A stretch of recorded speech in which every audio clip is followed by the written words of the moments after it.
Podcast is now starting. All attendees are in listen-only mode. Good morning, everyone. I'm Eric Lufer, the president of the Citizens Research Council of Michigan. It's my pleasure to welcome you to the Citizens Research Council's panel discussion on youth mental health crisis and school-based health services. Tim, if we can go to next slide. There we go. The Citizens Research Council is a statewide nonpartisan public affairs research group. This is the Citizens Research Council's 105th year of operation, a longevity we attribute to our promotion of sound public policy for state and local government through accurate, independent, and objective research. We are a private, not-for-profit organization, and we rely on the charitable contributions of foundations, businesses, corporations, and individuals. I'd like to encourage all of you to join us, our circle of supporters, and help us to continue to provide high-quality, independent information on important public policy issues in Michigan.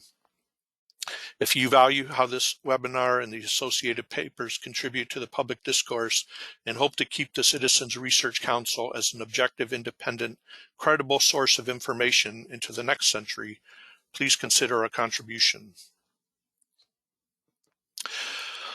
We have put the slide deck on our website. If you go on the event page, hit the event link on our website, you can see this is the first one listed and you'll be able to access the slides. I want to note that we are recording this forum and we'll post it on our website. It takes some time to process after the webinar, but it should be up by mid-afternoon if you want to share it with anybody who was not able to be here. I want to let you know that we have everyone but the presenters on mute, so we will not be able to hear you if you speak. We will be taking questions in the GoToWebinar portal. There's a place to submit questions, and we are building in some time at the end of the presentation to share with our panel some of the things that you're interested in and any clarification we can provide.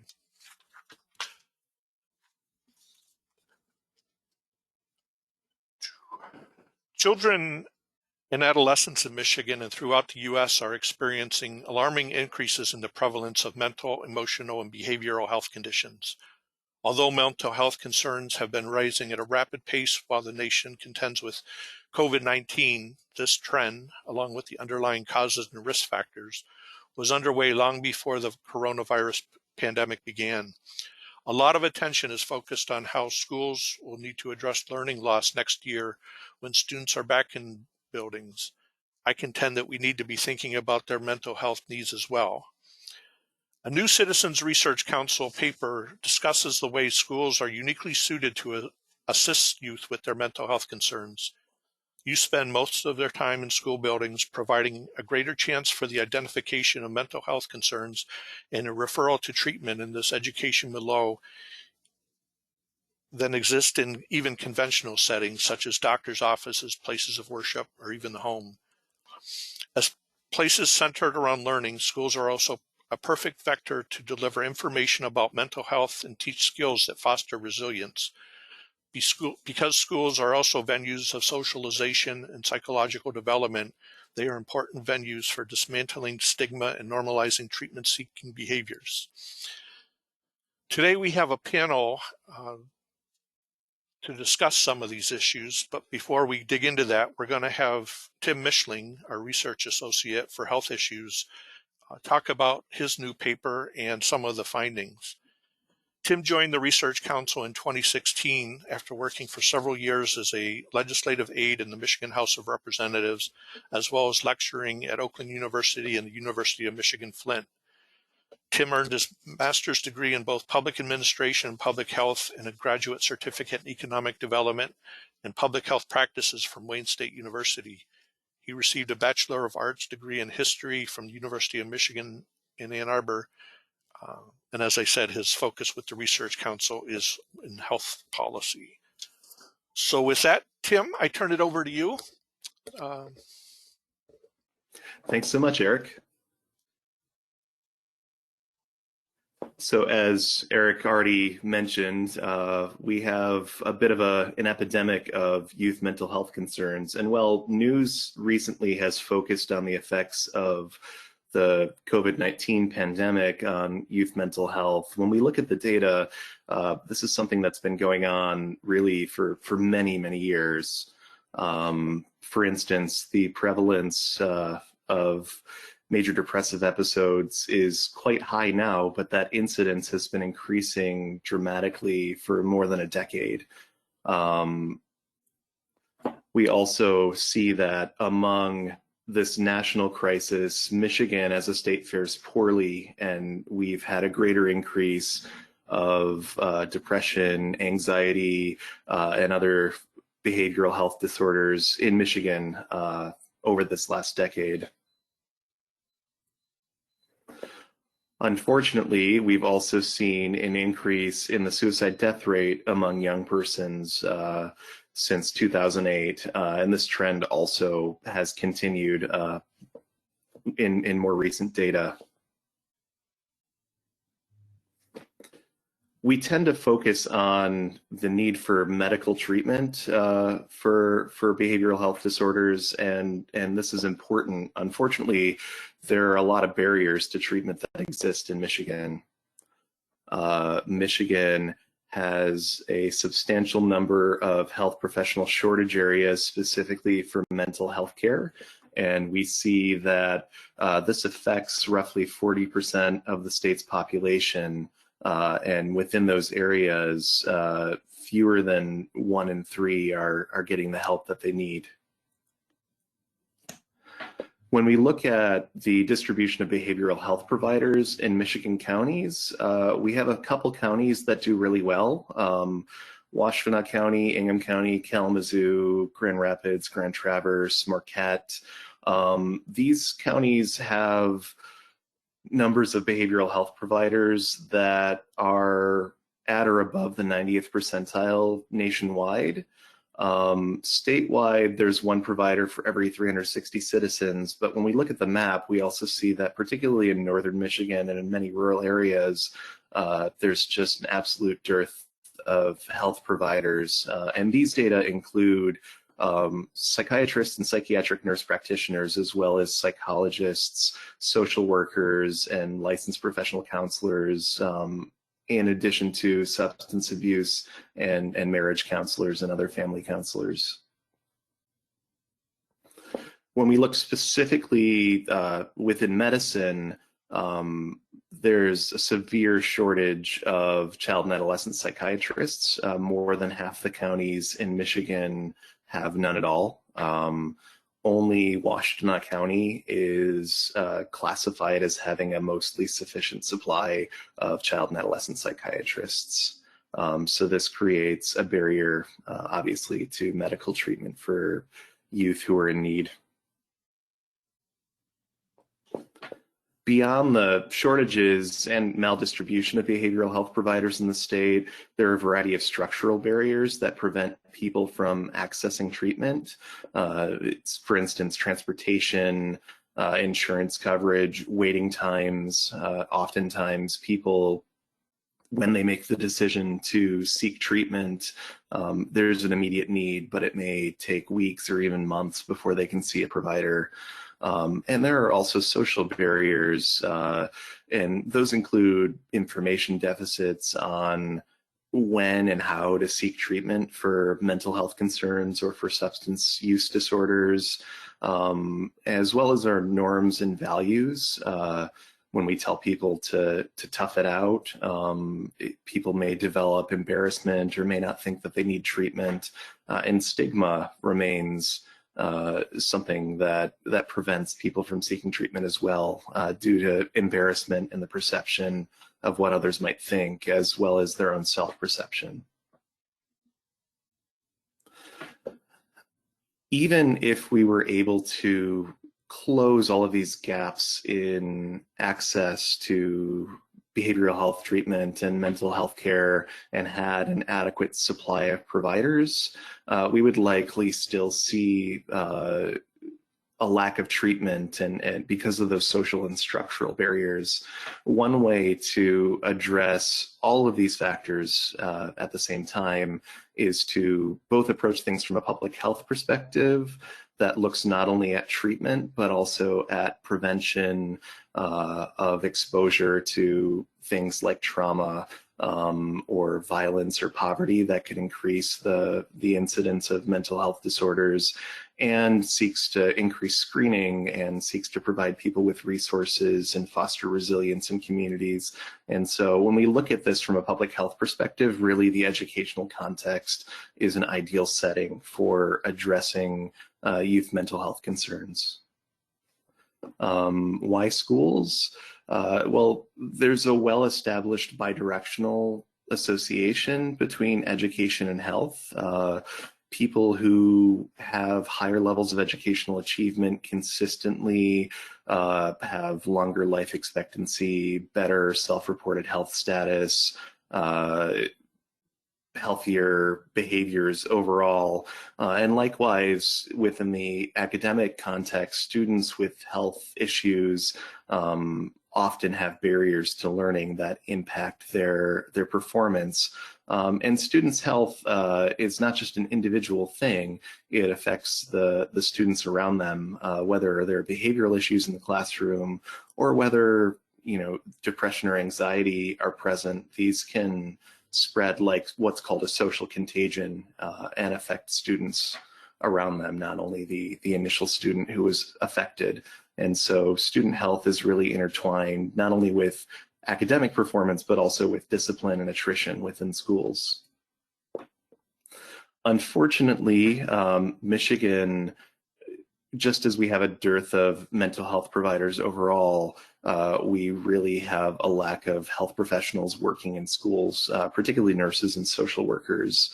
And these are key personnel who can provide instructional support, who can manage screenings, who can do population level interventions to improve student health. And when we look, Michigan is nowhere near the recommended ratios for the number of health professionals to students in schools, and in most cases falls behind the US average as well. In addition to having those health professionals working in schools, having our school nurses and our school social workers, another really promising model are school-based and school-linked health centers, which really take a community health approach to providing primary care for students, which can include general primary care services and reproductive health services, but also mental health treatment and psychotherapy. There are around 200 school-based and school-linked health centers and programs in Michigan. And these programs have really been shown to remove several of the barriers to access and treatment in terms of placement. They're in a convenient place. They remove some of the scheduling and cost barriers that students might face seeking treatment elsewhere. And by being in a setting where the student is comfortable, we really see that school-based health centers normalize that treatment-seeking behavior, where students learn that it's okay to seek help and learn when they need treatment for a variety of things in terms of their total health, not just mental health. And the evidence suggests that school-based centers improve not only student health, but also academic engagement and performance, particularly in communities that have high health risks. But I think it's important to point out that this model is applicable to a variety of different community demographics and school types, and really is a great way to address student health issues across the board. When we talk about a public health approach, as I mentioned before, it's not just providing treatment to those who need it, although that's certainly essential, and we want to have available treatment for every student who is in need. But we also want to look at those multi-tiered support systems. So within the classroom, this means training teachers and staff to be more aware of the impacts of trauma and to recognize signs and symptoms of trauma or other issues students may be experiencing. We want to have uniform referral systems, trauma-informed practices, ideally the ability for warm handoffs. Maybe a student is going for treatment that we would typically put under the silo of physical health, but the provider also realizes that they need some mental health support, or maybe that's a school nurse that recognizes this. Ideally, we want them to be able to see that person in the same setting so that we can really connect the service and integrate the treatment that students are received. And it's also important to look at what's happening in the home and to provide family supports and wraparound services. And addressing school environment rather than at the individual level, but at the group level also is really important, both in terms of prevention and as a protective factor for students. When we talk about infectious disease, we have vaccines that can bolster our immune system and our immune response and provide some layer of protection from a particular pathogen. Mental health disorders tend to be more complex and multifactorial, but we can address a lot of the causes and risk factors. We know nutrition is a risk factor, sleep is a risk factor, bullying is a risk factor. Those adverse childhood experiences put individuals at greater risk. And so when we address bullying, discrimination, and racism, when we work on destigmatization, and when we provide extracurricular activities, nutrition, art, music, sports, all of these things help to bolster students to build coping mechanisms and to make them more resilient so that the consequences of the exposures that they experience are not as severe. And of course, we also want to address mental health disparities that we see among many groups, but particularly LGBTQ students. And with that, I will end my presentation, and I'm happy to welcome Renee Topolsky and Amanda Rothfuss to join us for a discussion on some of these issues. Yeah, thank you, Tim. That was very informative. So as Tim said, we're joined now by Renee Topolsky, who is the Deputy Director of School Community Health Alliance of Michigan. She is a Cooley Law School graduate and previously worked in the state legislature, where she was instrumental in drafting and passage of important animal welfare legislation. Also by Amanda Rothfuss, who is a mental health professional and community health supervisor with the Health Department of Northwest Michigan. She's an experienced clinical provider and previously has worked for North Central Community Mental Health. She has her Master's of Social Work at Michigan State University. Go Green. So before we get into any other questions, let's just get each of your reaction to what Tim has laid out and where you see the needs of meeting our mental health needs of our young people today. Amanda, can you go first? Sure. Thank you for having me today. Looking at the presentation that Tim did, it kind of hits the nail on the head. I work up in northern Michigan, right? So we were one of those red sites on the map with the lowest amount of mental health providers. And I think that that's our biggest challenge, is that we don't have enough providers in the area for the need. So I think the presentation hit the nail on the head. This is exactly what we're experiencing up in northern Michigan. Renee, how about you? Good morning. Thanks for having me. Right, like Amanda said, I thought Tim's presentation was pretty much spot on. We know that there's, a dire shortage of mental health professionals throughout the state of Michigan. We've been very fortunate that the state legislature has been really, really supportive of school-based health centers and, putting more funding into the program to expand our sites and everything. And I really, really think that, if we can get our clinics into more schools throughout Michigan, into all of the counties, if possible, in the future, I really, really think that that's a good start to helping to get to some of those students who currently don't have access to services. our sites we've got two sort of basic models. We've got our full clinical sites that do both the primary care and the mental health care. And then we have mental health only sites. And so, I think it's a way, like Tim mentioned, it just breaks down a lot of the barrier issues. And so expanding the network of those clinical sites, I think is pretty important to getting kids more services. So let's pick up on that. Why is it an information issue? Is it a finance issue? What are the barriers to expanding the school-based health services and getting more of those clinics into schools?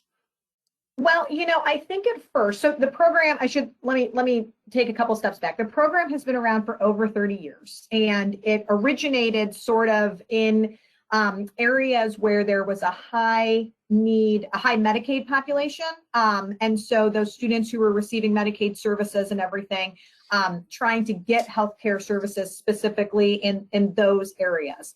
And it, the network over 30 years has really, really grown because we know it's just not Medicaid students who need healthcare services, right? We're learning, especially in the mental health care area, that all students, regardless of, socioeconomical status or anything, all students need access to mental health. And so I think at first it was just letting people know that our centers were out there.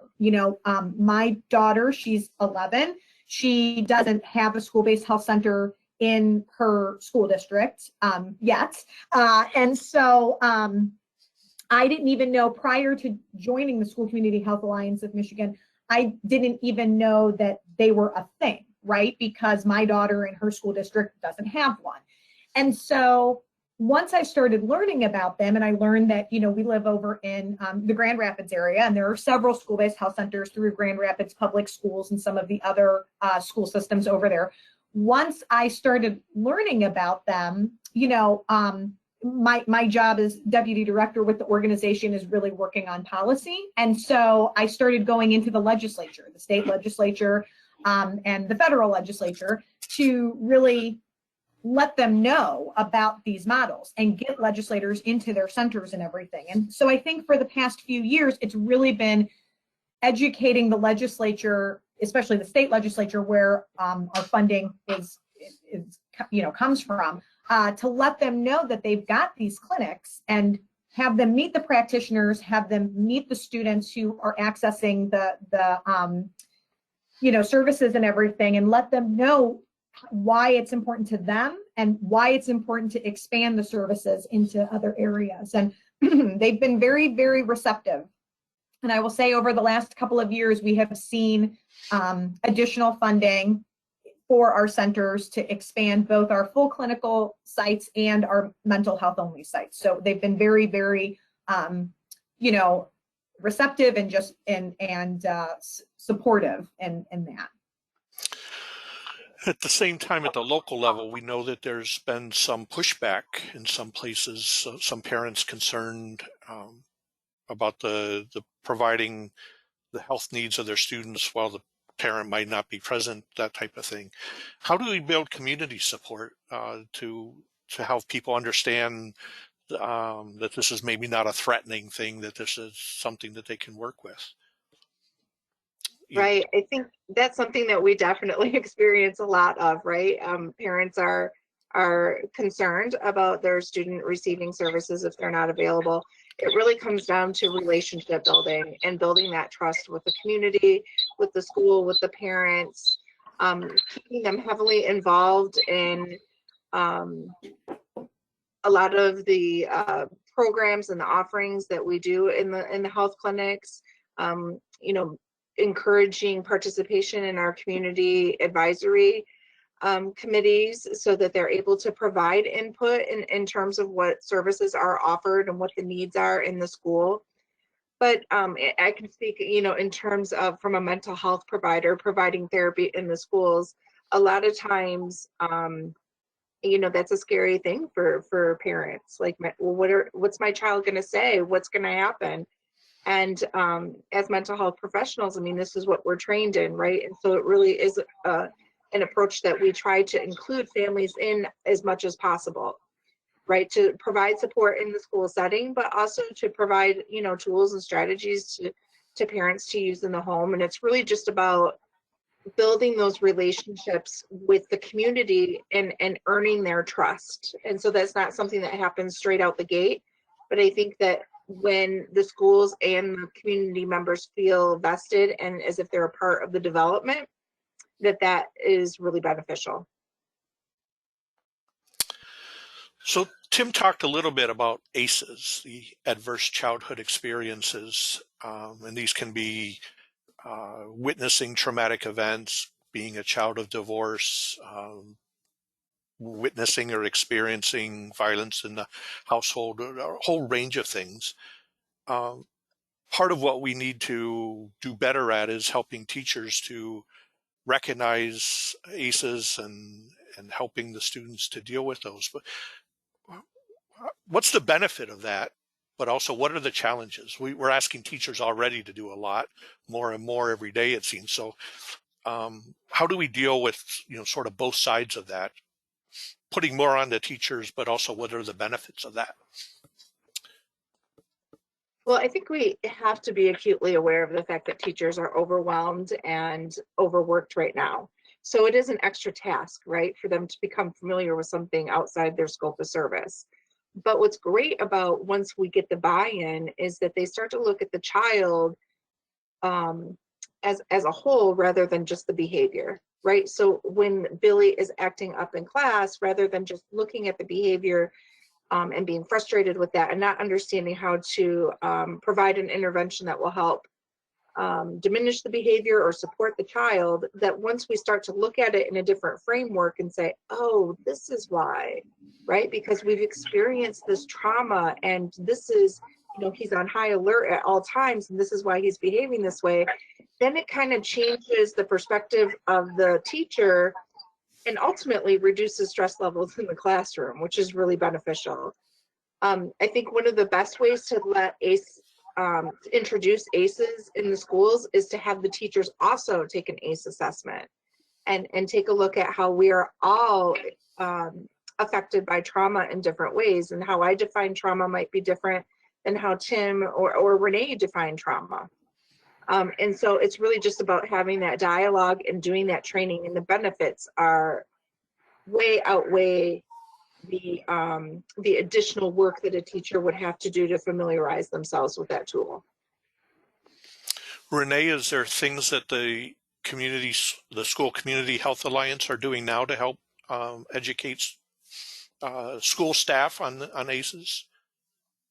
Well, you know, I think training and everything is not really my area, but I know Robin Turner, who is one of our one of our staff here at Shami, you know, she does a lot with in terms of the centers and everything, you know, trying to train, help, you know, bring trainings and everything for them to interact with school administration and things like that. So I think it's bridging, you know what I'm saying, between the health entity and the school administration, and, you know, letting them know that our centers are there, you know, because one of the things that's unique about the school-based health centers is our the centers are ran by fiduciaries, right? So the employees are from FQHCs or local hospital systems or local health departments.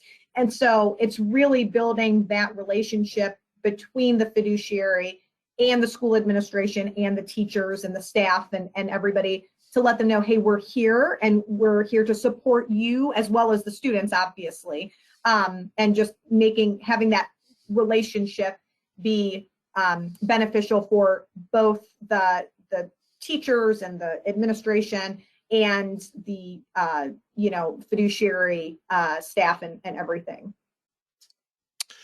Tim or Amanda, do you have any ideas how we can do better at empowering teachers, the staff, and the students to improve mental health in our schools? The Shami is doing some things. Are there other things that we could be doing? I think we identify several in our report.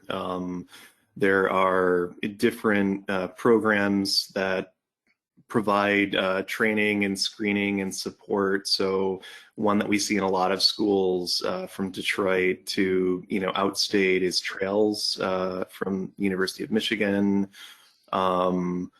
There's another program started by Kids Kicking Cancer called the Hero Circle, and that's predominantly in Oakland County right now. But they use martial arts as a venue to convey social and emotional learning skills within the classroom, providing mentorship, providing breathing and mindfulness techniques for students. And so I think there are a lot of different ways. There are also school districts right now that are looking at combining social and emotional learning with the school music and arts programs, and that seems to be extremely effective. Massachusetts has had substantial success doing that. And so I think providing resources in different parts of the school day where we can incorporate these developmental skills as part of the curriculum is really valuable because you get more bang for your buck. You're providing academic instruction and developmentally appropriate emotional skills. That, of course, right now we have a really heterogeneous approach. It's very scattershot. Some schools are doing great. Some schools are doing things very different, but they're working really well. Other school districts are trying things that aren't working as well. And so I think a consistent evidence-based approach would be valuable. And we don't have that from MDE or the legislature at this point. How about you, Amanda? Do you have any thoughts on how we can do better at empowering teachers or school staff? I think that, and Tim touched on that, the Trails to Wellness program is a really great program for doing that. I think it helps empower the teachers. I also think that putting mindfulness in the classroom, there's a program for our LGBTQ community. It's called Silent Crisis, which is a really great program as well. I think that it really comes down to, providing that education to the teachers. And being that support system for them. But again, there is no real directive from MDE at this time, so that's a barrier. So this has been, Renee, you said this has been going on 30 years, the school-based centers, and some are long in the tooth and some are fairly new. What are some of the exciting things? What are some of the successes we can share with others? And then go ahead with that. Yeah, so, I think, and Amanda probably can speak to this too, from, the Health Department of Northwest Michigan's perspective, but, I think some of our successes, especially in this last year, with COVID, school shut down last March, and obviously our centers were immediately shut down as well until school administrators could just take a step back and figure out, okay, how is it safe to reopen our centers to ensure our kids, continue to get the services that they need? Because, especially during a time of global pandemic, the last thing you want is to shut down services, primary and mental health care services to kids. And so our centers did a really, really nice job. And it was really left up to the school administrators, right? Some were allowed to open back up within a couple of weeks, and physically have kids come into their centers. Some the schools didn't want them to physically open, but they converted to telehealth very, very quickly. Some, with some of our larger fiduciaries, like, we have Ascension Health and Henry Ford Health over in Southeast Michigan, they've got several centers, so they would open one site for physically, like for, students to come in physically and everything and see people face to face, and then converted the rest of their centers to telehealth. And so it was a pretty quick transition and a pretty successful transition with ensuring that the kids continued to get, services that they needed and everything, even though, the schools were shut down for several months. So I think that that's one of our, big success stories, especially over the last year. A lot of our clinics have been doing, vaccine, events where not just for like the COVID-19 vaccine, but just, getting kids caught up on vaccinations. I'm ashamed to admit my own daughter was behind on vaccines before the school year. I took her in for her sports physical for this year, and they're like, oh, she needs, Hep A and Tdap. And I was like, oh, and I'm like, oh yeah, I do remember her doctor's office calling in like April of last year. And I said, there's no way I'm bringing her in right now. So just, it's fine, And so, my own daughter, and I work in healthcare, right? And so, we know that students are behind on vaccines and physicals and everything. And so a lot of our centers have been doing vaccine clinics and sports physical events and everything, and just really trying to get into the community and doing community events to make sure that kids are ready to go back to school in the next couple of weeks and everything. So I'm sure I'm forgetting things, Amanda. So I don't know if you've got anything to add, but those were just kind of the first couple of things that came to my mind. Right. I think that, yeah, you pretty much hit on a lot of the points. I think being able to offer telehealth services for mental health is big. That has really kind of changed the playing field a little bit. And being able to continue to do that even while we're not all in quarantine has allowed us to be able to reach students that, maybe can't miss a class because they might be on academic probation, or they're, a student athlete, and so they don't have any ability to attend an after school appointment. And so we're able to do a telehealth appointment at 4:30 or 5 o'clock at night, which is kind of nice. The other thing is, our expansion of telemed services, our new SWP sites that opened up, and being able to link up with our nurse practitioners so that, prescriptions can be written, and that will save those parents time, which they love because it's difficult, right? You got to leave your job, go pick up your student, go to an urgent care, get a prescription, then go to Walgreens, and then go home. All the time child is crying. And so this is kind of nice because we're able to do this, through telemed, and the parent can just stop at Walgreens on the way of picking up their child from the school. So that's kind of nice. I will also say that there's been huge expansion in our area with our 31N funding. And so we have opened up a lot of new sites this year. We have 8 new staff starting in our area with 31N. And so that's really exciting that we're being able to expand in our schools, and getting that buy-in from the ISDs is, I think, really important. So there are a lot of exciting things happening. Yeah, I want to come back to some of the local things, but Tim, you spent some time researching this. Did you come across any exciting things you found in different parts of the state on how we're dealing with some of these things, some of the best practices that we should share with others? Yeah, I think what's already been mentioned really, it kind of hits the nail on the head. The transition to telehealth, particularly for behavioral health, is really vital, and that helps in those particularly northern Michigan counties where we may not have a psychiatrist or even a PhD psychologist available. We can get some connection to those folks as well, as being able to reach more children in the home when they're not coming into school. So on many fronts and in many ways, the telehealth, I think, is a game changer. And I think also some of what Renee was mentioning about just doing all of the things that are necessary to get kids back to school and have them feel safe and adjusted and secure. And I think as we are returning to school this fall, if the schools, everyone from teachers and administration and staff, we want to address learning loss, but really fundamental has to be the student wellness and mental health and physical health.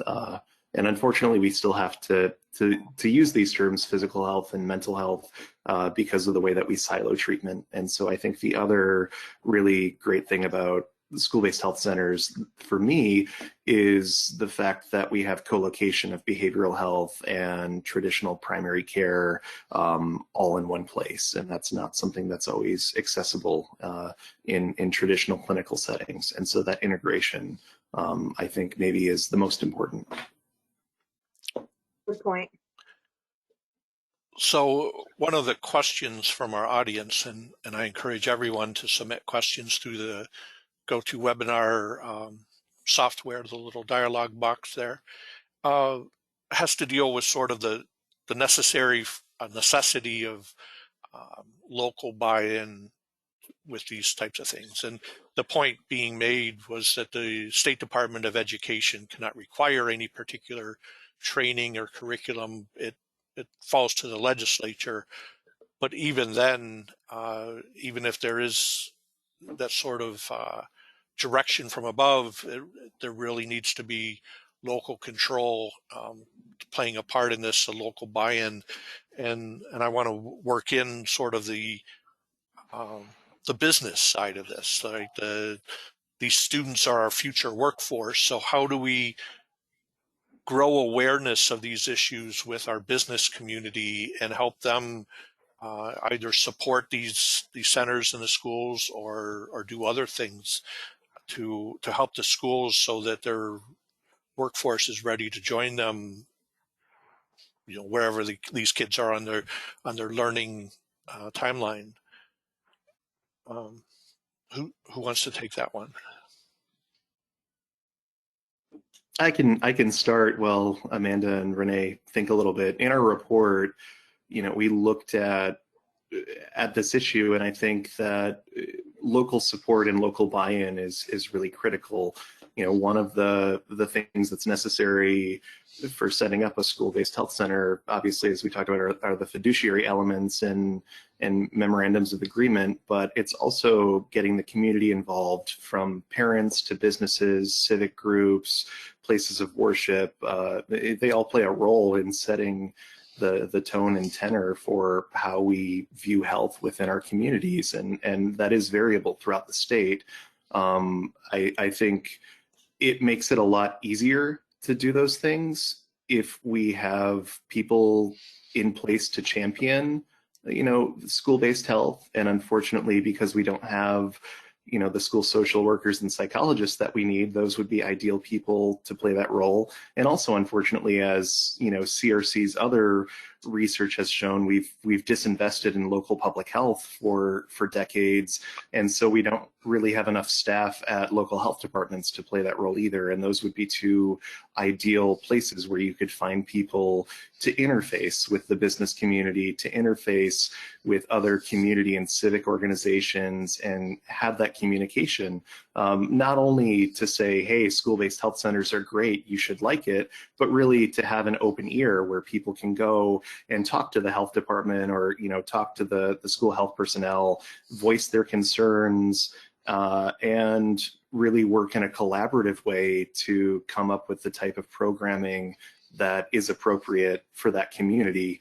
I would circle back to say, again, we want to have recommendations for evidence-based programming, because there are examples where, if you look at the DARE program, for instance, that's a notorious example where schools loved it and police departments loved it, and decades of evaluation didn't really show any value. And if anything, it either did nothing or increased drug use among young adults by exposing them to, so just because something's popular in a local community doesn't mean that it's going to be effective. So we want to have that evidence-based guidance, but we also need boots on the ground to make those connections within communities. Yeah, and just to add on to what Tim has said, we've met with the Michigan Association of Local Public Health and the Michigan Association of Counties, and the School Board Association, ISD Association, and Superintendent Association, to really talk about our centers so that they know who we are, they know who to come to if they've got any questions about school-based health centers, or, just school health in general, And another thing to add is, when funding becomes available to open new sites, you know, an RFP goes out to the department and everything, and fiduciaries apply, and they, you know, decide which schools health services are needed in, and there is an advisory committee that comes together, and that advisory committee is formed from people from the community, you know, parents and students and community members,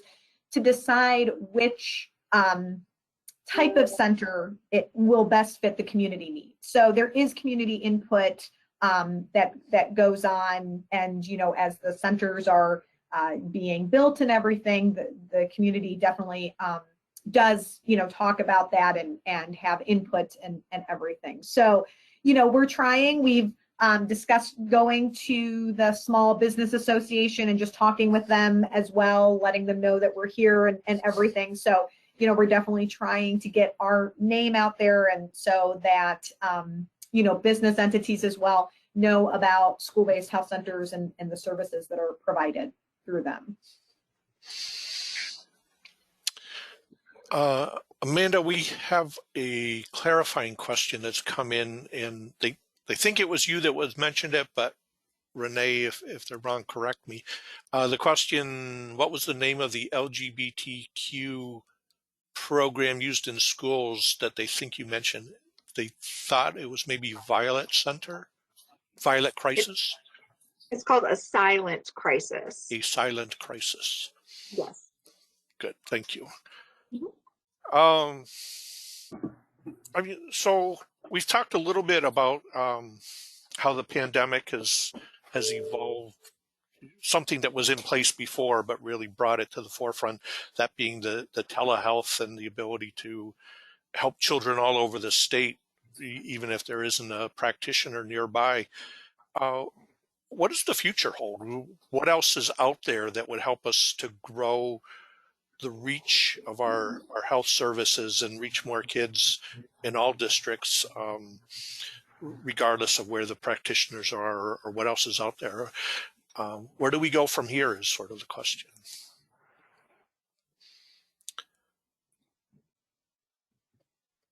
That's a loaded question, right?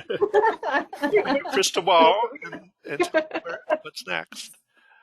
Right. I think there's, and Renee, you probably could speak to this a lot more than I can, but I think that there's some, you know, discussion about how long telehealth is going to be able to be used in our clinics in the schools, and so hopefully that will continue to be available. But yeah, I mean, there's so much that we can do to continue moving forward. I'm new to this. I've learned through Tim's research and greater exposure to me, but on the outside of schools, we know that there's a problem of broadband, right? The number of people in rural areas as well as inner cities with a lack of access to internet. Our schools almost universally have internet access. So it seems to me, regardless of whether you think this is, you know, the extent of the services provided in the school, at least we can have a place for people to access that telehealth, a place of internet access for those people. So I hope we can think big picture beyond just what's the immediate needs of the schools, but how do you serve the whole community? Well, I think that when we went into the pandemic, we sort of got a crash course in that, because we no longer were in the schools. And so what we started to do was obviously telehealth. We're looking at, you know, giving hotspots out to students that didn't have internet service, but also our program in and of itself was designed to meet the students where they're at. And so during the pandemic, that might have been meeting students at a local park or a local church, or, you know, sort of going out into the community a little bit more. So I think there's some room for expansion in that sense as well. All right. We have not received any more questions, and I have reached the bottom of my list of questions. So maybe we'll provide a few minutes for each of you to provide some some closing thoughts and maybe give back a few minutes to our audience. Renee, would you care to go first? Sure. I think I'm sort of excited to see what the next year brings. We're well, we're still in the pandemic, obviously, but it seems like a lot of schools are trying to open in person this coming fall. My experience as, a mom through the pandemic, my daughter's school was open all last year, which I was very nervous about and had lots of sleepless nights leading up to that. But her school was able to navigate and keep their doors open for the whole school year, and kids were safe. And and a lot of the school systems around us were not in person, and they were virtual. And so I'm curious to see what this next school year brings, because it seems like almost all the schools, at least in Kent County, are planning on opening in person. And I'm excited for the kids to get back in and learn, hopefully in a safe environment. Our network continues to grow. We just got another $5 million in our funding for our mental health only sites for expansion there. So in the FY22 school aid budget. So I'm excited for those RFPs to grow, to go out and kind of see where our network grows even further. I really think I think for our organization, a long-term goal of ours is to have a full clinical school-based health center in every county that serves sort of as a hub, and then have mental health care services and school nursing services in all of the school districts. And, the districts feed into that main hub when needed, and for that support and everything. And we just want to continue working with our partners that we've formed through the years, both other stakeholders and our legislative partners and everything. And we really, our main focus is to just get as many kids in Michigan healthcare services as we possibly can. So, and that's what we're going to keep working toward and hopefully achieve. So I'm excited. I'm still a little nervous. Still had some sleepless nights. My daughter goes back to school next Tuesday. So, still, a little nervous about that, but I'm excited. I'm excited for the school year and to see where all of the kids go and everything. You and a lot of other parents. Yeah, I don't think I'm alone, right? So. Amanda, any closing thoughts? Well, I will speak to this. We've been doing face-to-face schooling since September of last year up in northern Michigan. And I work sometimes in the middle school, Renee, so I can tell you that the students handle the restrictions in the school much, much better than the adults do. So, I know. I see firsthand, they just navigate through all fine, and everybody else is, like freaking out and everything. Exactly. So yeah. Yep. Yeah, I think that one of the the thoughts that I have is as we start to close out today is, we talked a little bit about how the pandemic has affected the mental health issues, but this was, and Tim's presentation touched on this, this was an issue for a decade before the pandemic. We have things like social media and bullying and, issues with gender roles and sexual identity, and all of that contributing to really, really high levels of stress and anxiety and depression. And I think that what we can anticipate moving forward is to sort of brace ourselves for the effects of what happened during quarantine to contribute to higher ACE scores. While students were at home and their parents were not working, and domestic violence increased, substance use increased, all of this stuff affected our students. And so I think that as we move forward, at least in the mental health realm, we can sort of brace ourselves for the fact that there's going to be some long-term residual effects of this that will need to be addressed, and that we'll need to get the, teachers, families, community members to understand the long-term effects of these issues. Tim, I'll give you the final word. You know, we kind of started today talking about the fact that we have this increased incidence of issues, and we can expect more, as Amanda just said, but 50% of students aren't getting treatment at this point, and that's a huge gap. And so when we're talking about an ideal situation, we could say, okay, well, all these kids are getting treatment. But I don't think that's aspirational. That's bare bones as a developed society, that we have basic access to mental health treatment for those who need it.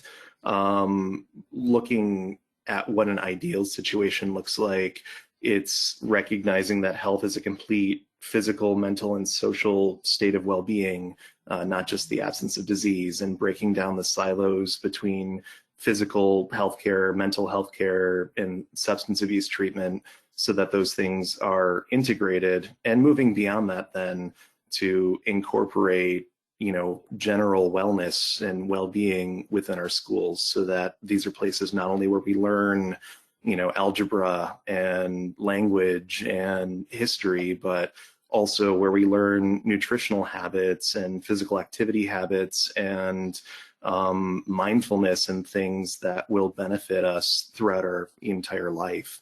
And so really having schools be a vehicle for teaching people to be healthy and promoting health, I think, is what we should be aspiring to.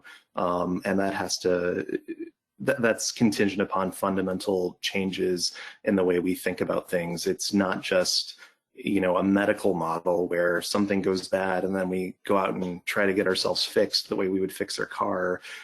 Even with automobiles, you know, in a car state like Michigan, you got to take care of your car. You've got to take care of the roads. When we look at our mental health infrastructure, it makes me say that Michigan's doing a pretty good job with the roads comparatively. And so I think that moving ahead, we really need to do better to take care of our kids so that they grow into, you know, the workforce and parents of tomorrow. It's not an overnight fix. It's a decades long process that's going to make us a more prosperous and happier, healthier society. Very good. So let me thank Amanda, Renee, and Tim for taking the time today. Thank you all in the audience for taking the hour of your day. As I said at the beginning, we have recorded this webinar and it will be posted on our website. Please share it with others. Tim, if you can put up the next slide, that will help people to know where to find information that we're sharing. We're on Facebook and Twitter. You can search for us on Instagram, and our website, crcmich.org. Thank you all and enjoy the rest of your day. Thank you. Great, thank you.